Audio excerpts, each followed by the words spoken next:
So I finally got the new bearing on. Bear in mind this is backwards compared to the car.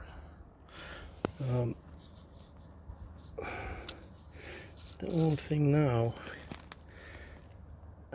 is that I'm not completely sure how to get this one on. I guess I'm just gonna have to expand it a little bit, but it looks like it goes into that groove there. And if that is the case, I'm wondering if I may have pushed the bearing a bit too far back, which is kind of weird if that's possible. I don't know, but anyway, now I'll just have to check to see if it fits with these mounting holes underneath the car. I'll just mount this approximately in the distributor box, the rear box, and see if these fit.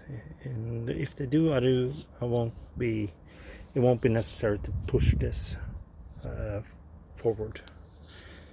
I guess this is just for security, I don't know. Well, here we go.